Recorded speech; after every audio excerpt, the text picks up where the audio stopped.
Alrighty, hey guys, Stan the Man here. Now, first of all, before we even start this video, I need to apologize. It's been quite a while since I've uploaded a video.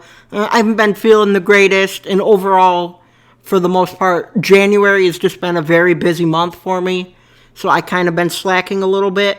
So, without any further ado, let's get right into this video. Today's topic is top 10 failed World Heavyweight or WWE Championship, basically main title reigns in all of WWE history. At number 10, we have Christian's World Heavyweight Championship reign of 2011.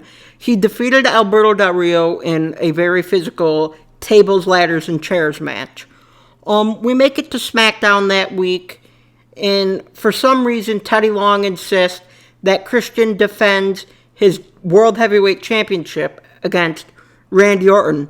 All shocker, Christian jumps off the top rope, Randy hits the RKO and beats Christian, his reign only being 5 days. So they end up facing each other at the next pay-per-view, Capital Punishment, which was just a good basic exhibition match for the World Championship. Everyone good-spirited, great competition, very good match. But again, Randy Orton hits the RKO on Christian and retains. We make it to the next pay-per-view, Money in the Bank. Christian has gotten angry at Randy Orton, doing anything he can to win the World Championship. Again, they have a really back-and-forth match, goes for the kill switch, gets a near fall. The trick was if Randy Orton got disqualified, he'd lose. Christian spit in Orton's face. You see here, he hit him with the low blow, and Christian won the World Championship. The only person that ever won the World Championship via disqualification. Final chapter, Christian comes in to SummerSlam as the World Champion. Him and Orton have this insane street fight. You see here, Orton DDTs him on the garbage can. There were spots with the kendo stick. Once again, Christian jumps off the top rope, gets RKO'd on the steel steps, making Orton the World Championship again. Christian's title dreams going up in smoke. At number 9, we have the Great Khali's World Heavyweight Championship reign. This was through 2006, 2007. The thing is Khali won it in an over-the-top rope battle royal. So I think that says it right there. I recall, Batista got hurt. So in order to determine the next champion, they had a battle royal. You see here at the Great American Bash, Khali did a triple threat thing with Kane and Batista, which, I mean, it was kind of Khali was very slow. The main things he did do was with The Undertaker. I mean, you see this standoff here with Taker. Taker has him against the ropes. Kind of back and forth, but mostly, I mean, even you see here the vice grip on Undertaker. Khali chopping Undertaker in the head, making him fall down. I mean, he beat Undertaker in his first match in WWE, which is absolutely insane. But after that, you finally make it to SummerSlam and the next few pay-per-views where it's just Batista versus Great Khali, him trying to get his title back. They even ended up going one-on-one in a Punjabi prison match, which was just kind of The gimmick is kind of just okay. And that was it for Khali's title reign. There wasn't much memorable stuff, and he just couldn't wrestle that much, so it made it even that much worse. At number 8, we have Kofi Kingston's WWE Championship reign.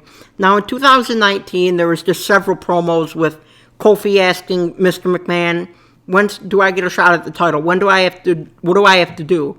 So McMahon says you need to complete a gauntlet against Samoa Joe, Randy Orton, Cesaro, The Bar, and Eric Rowan. Miraculously, Kofi Kingston ends up winning the match. While this was going on in the same month, Daniel Bryan defeated AJ Styles for the WWE Championship. He brought it to the Elimination Chamber, and he retained his WWE Championship. So Kofi Kingston is challenging Daniel Bryan at WrestleMania 35. You see here he hits the Trouble in Paradise. Kofi wins. It was that feel-good moment. It was really good. But then, the next 2 months after, he went against Randy Orton at SummerSlam. Very physical matches. Stuff also matches at Night of Champions. But overall, it just was barely scaping by. A lot of it wasn't for the title. And then we make it to the first night that SmackDown is SmackDown Live, where they promote Brock Lesnar versus Kofi Kingston for the WWE Championship. The bell rings, Kofi runs and jumps, Brock Lesnar catches him and F5s him, and the title reign was done there. Just very sad, I think. At number 7, we have Dean Ambrose WWE title reign. He won Money in the Bank 2016 or 17, I believe. He cashed it in on Seth Rollins in the same night. So he gets into a rivalry with AJ Styles. There's this nerdy guy, James Ellsworth. He's kind of the comedy part of the show. Him and Ambrose are friends. You see he's holding back Dean Ambrose from AJ Styles. You see Ambrose has his arm over his shoulder. So Ellsworth is kind of his sidekick, helps Dean Ambrose out.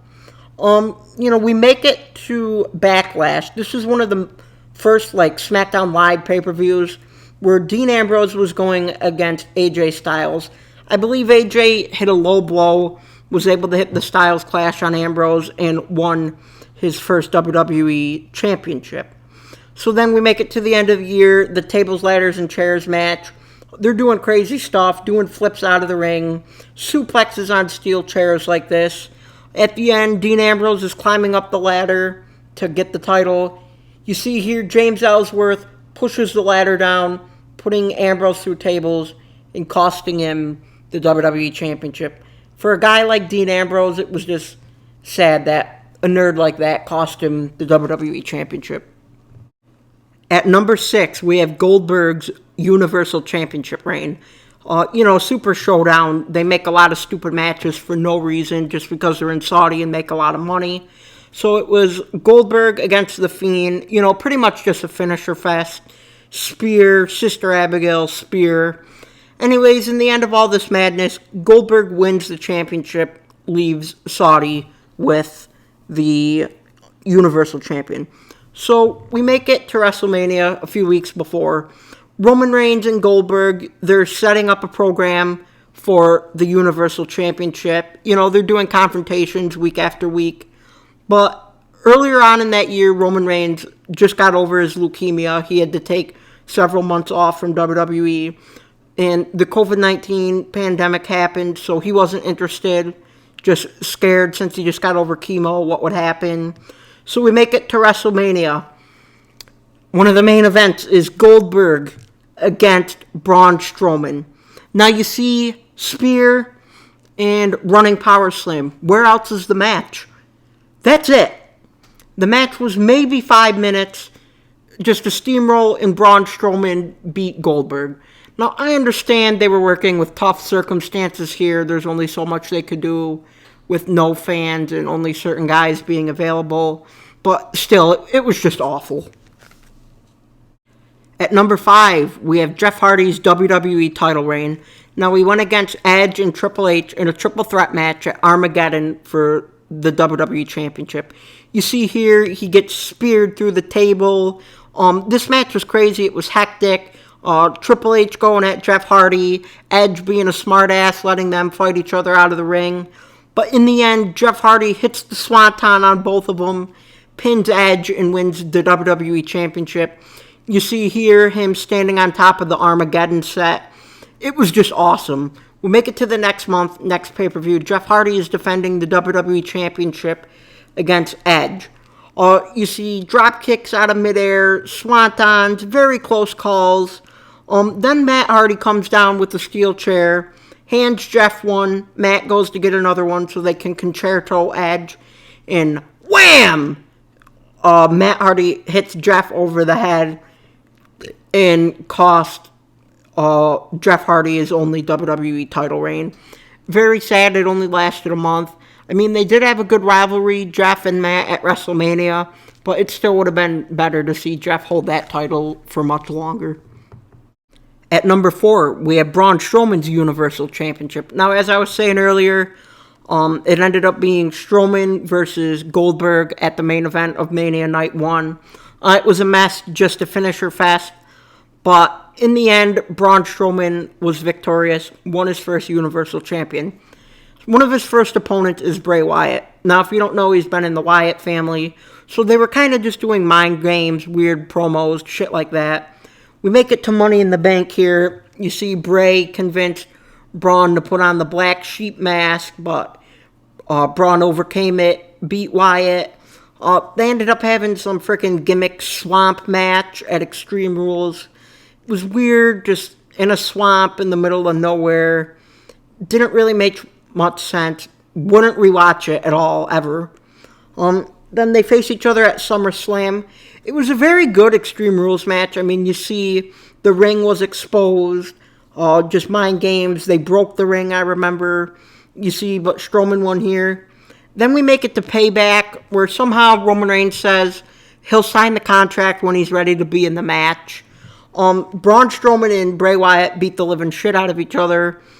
And Roman Reigns comes down, literally signs the contract as he's coming down, and pins Braun Strowman. Shitty way to lose the title, but that title reign, it just had to end right then and there. At number 3, we have Seth Rollins' Universal Championship reign. Now, if you look back, this all started at WrestleMania 31, where Seth Rollins cashed in his Money in the Bank on Roman Reigns and Brock Lesnar and beat them for the WWE Championship. So we make it to 2019, a few years later. They're feuding again. They go against each other at SummerSlam for the Universal Championship. You know, very physical match, but at that time, Brock Lesnar just was a champion, didn't show up very much. So this ends up making it to WrestleMania 35, which, again, Brock Lesnar beats the living crap out of Seth Rollins the whole time, but Rollins ends up getting a low blow behind the ref's back, hits 3 curb stomps, and wins the Universal Championship back. Everybody was psyched because we were going to have a full-time champion on Raw. But then one of Seth Rollins' first feuds is with Bray Wyatt.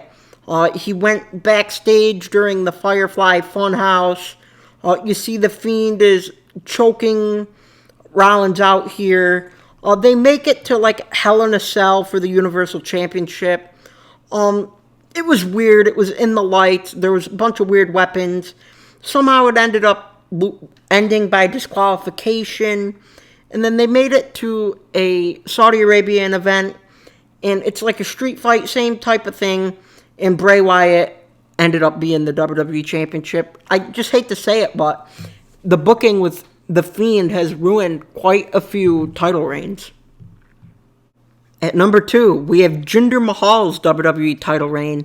This was just a weird time in general in WWE.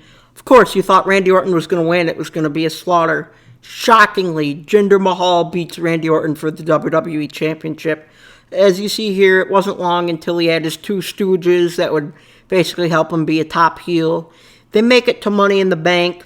You see, it's a physical match here. Randy's RKOing Sunil Singh. It ends up distracting Orton, and Mahal still retains at Money in the Bank.